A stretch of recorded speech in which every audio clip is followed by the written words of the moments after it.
최전방 감시 카메라 철거 의혹. 지난 13일 군 당국은 전방을 비롯해 각 부대에 설치된 경계용 방범 카메라 1,300여 개를 급히 철거했다고 밝혔습니다. 이 중 30여 개는 군사분계선 인근에 설치돼 전방을 주시하는 경계 작전용이었다고 합니다. 중국산 부품이 발견돼 정보 유출이 우려되기 때문이라는 것입니다. 그래서 국산 카메라로 교체하고 있는데 당장 100개만 교체했다고 합니다. 군은 지난 7월 말 정보기관과 합동으로 군납 장비를 진단하다가 CCTV 1,300여 개가 중국산임을 발견했습니다.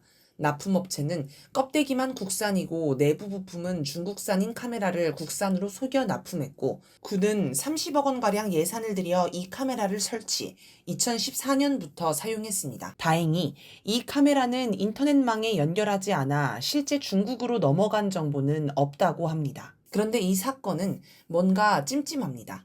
일단 이와 비슷한 일이 2020년에도 있었습니다. 해안경계용 국산 CCTV가 알고 보니 중국산이었고 핵심 부품에서 악성 코드가 발견됐다는 겁니다. 그렇다면 당연히 당시 모든 CCTV를 조사했을 것입니다.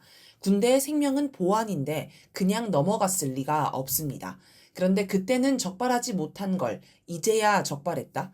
껍데기만 국산이었다는데 어떻게 4년이 지나서야 발견할 수 있었을까요?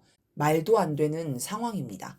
또 이상한 점은 왜 대책도 없이 서둘러 철거했냐는 점입니다.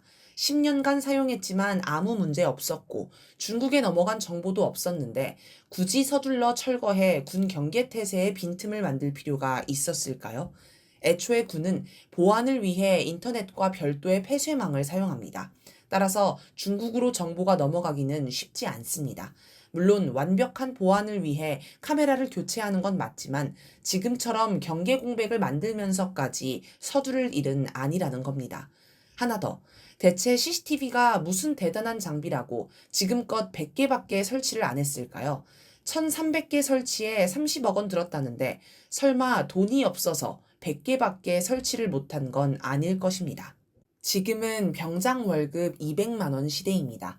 국방부는 문제의 납품업체에 구상권을 행사할 예정이라고 합니다. 그러면 30억 원 이상을 받아낼 테니 예산 걱정도 할 필요가 없습니다. 그런데 국방부는 점진적으로 1,300대 모두를 국산으로 대체하려고 한다라고 합니다. 군의 경계 공백을 뻔히 보면서 점진적으로 교체한다? 이게 무슨 황당한 소리입니까? 이러니 뭔가 다른 꿍꿍이가 있는 것 아니냐는 의혹을 제기하지 않을 수 없습니다. 어떤 이유로 CCTV를 한동안 없애야 하는데 명분을 찾다가 중국산을 꺼내든 것 아니냐는 것입니다. 처음에 카메라 교체 얘기가 나왔을 때는 또 김건희와 연줄이 있는 어떤 업체가 나라 돈을 빼돌리려고 수작질을 하나 하는 의혹이 나왔습니다. 성일종 국힘당 의원이 50, 60대를 군 경계병으로 고용하자는 주장을 하자 혹시 저걸 위해서 일부러 CCTV를 철거했나 하는 의혹도 나옵니다. 물론 정상적인 국가에서는 상상도 할 수 없는 일입니다. 저런 이유로 군 보안을 무너뜨린다니 웃기지도 않습니다. 설마 아니길 바랍니다. 가장 설득력 있는 주장은 최전방이나 군부대에서 어떤 조작 사건을 일으키기 위해 일부러 CCTV를 철거한 것 아니냐는 겁니다. 범죄 영화를 보면 범죄자가 범죄를 저지르기 전에 CCTV부터 가리는 장면을 흔히 볼 수 있습니다. 즉, 누군가 범죄를 저지르기 위해 군 CCTV를 철거했을 가능성이 충분히 있습니다. 예를 들어 2015년 8월에 있었던 이른바 목함지뢰 사건 같은 게 일어났는데 하필이면 그 장면을 찍은 카메라가 없어서 대체 어떻게 된 일인지 물증이 없고 오로지 정부 발표만 가지고 판단해야 하는 상황이 발생할 수 있는 것입니다. 2010년 천안함 사건이 발생했을 때 국방부는 열상 감시 장비 영상을 공개하지 않겠다고 발표해 논란이 되었습니다.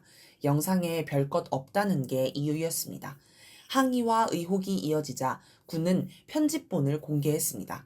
이에 전체 영상을 공개하라고 요구하자 앞부분을 삭제한 영상을 전체 영상이라며 공개했습니다. 당시 사람들 속에서 미국 잠수함 충돌설이 상당히 퍼지고 있었는데 정부가 영상을 빨리 공개했다면 이런 의혹을 잠재울 수 있었을 것입니다. 그런데 자꾸 영상을 숨기고 거짓말을 하니 의혹이 더 커졌습니다. 감추는 자가 범인이라는 건 상식입니다. 이처럼 카메라가 중요한 증거로 쓰일 수 있기 때문에 뭔가 조작 사건을 일으키려면 카메라부터 없애야 합니다. 실제로 온갖 의혹 사건들을 보면 항상 CCTV가 하필이면 고장이 났다거나 뭔가 오류가 발생해 녹화 영상이 삭제됐다거나 하는 뻔한 거짓말이 나옵니다. 그래서 이번에는 아예 사건이 발생하기 전에 CCTV를 철거했다고 공개를 해버린 게 아닌가 싶기도 합니다. 그럼 대체 무슨 사건을 일으키려는 걸까요? 그건 알 수 없지만 한 가지 분명한 사실이 있습니다. 김건희 관련 의혹 사건이 연이어 터지면서 윤석열 정권이 심각한 위기에 몰렸다는 점입니다. 조중동도 돌아섰고 정권 안에서도 배신 조짐이 나타납니다. 이대로 가면 정권의 몰락은 시간 문제입니다. 윤석열 10월 위기설도 나돕니다. 무속인에게 들었다며 윤석열이 10월 26일 서거할 수 있으니 대비해야 한다고 주장하는 사람도 등장했습니다. 뭔가를 준비하는 징후일 수 있습니다.